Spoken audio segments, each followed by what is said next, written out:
তানভীর যখনই মেয়েটা তার আধ্যাত্মিক শক্তি ব্যবহার করত সে তাকে টেনে আনতে পারত।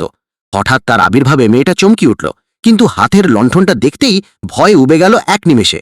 সে ভাবল তানভীর শুধু তার জন্যই এনেছে, আর ধন্যবাদের বন্যা বইয়ে দিল। তানভীর তার আজব আচরণে হকচকিয়ে একটা মন্ত্র ছুড়ে দিয়ে সটকে পড়ল। প্রাসাদে ফিরে সে বুঝতেই পারল না কেন হঠাৎ এভাবে টেনে নিয়ে যাওয়া হয়েছিল তাকে। এদিকে মেয়েটা খাঁচা থেকে বের হওয়ার চেষ্টা করল। সে শক্তি দিয়ে দরজায় আঘাত করল তালা ভাঙবে বলে, কিন্তু আবারও তানভীরকে ডেকে আনল সে।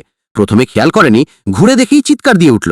উপরন্তু দরজার শিকলগুলো ঝনঝন করে মাটিতে পড়ে গেল। তানভীর রাগ করবে ভেবে সে তাড়াতাড়ি মাফ চাইল, কিন্তু সে পাত্তাই দিল না। বারবার কেন তার কাছে টেনে আনা হচ্ছে সেটা বুঝতে সে মেয়েটাকে আদেশ দিল তার দিকে শক্তি ছুড়তে। বিভ্রান্ত হলেও মেয়েটা শক্তি একত্র করে আঘাত করল। পরের মুহূর্তে দুজনের কপালের চিহ্ন একসঙ্গে জ্বলে উঠল। তানভীর নিজের অজান্তেই এগিয়ে গেল তার দিকে। আসলে সেই ম্লান চিহ্নগুলোই তাদের চিরকালের জন্য বেঁধে রেখেছিল। সে মেয়েটাকে সাবধান করে দিল আর কখনো শক্তি ব্যবহার না করতে। বদলে মেয়েটা দাবি করল তাকে মুক্তি দিতে। কিন্তু সেই রাতেই সে আবার তানভীরকে টেনে আনল।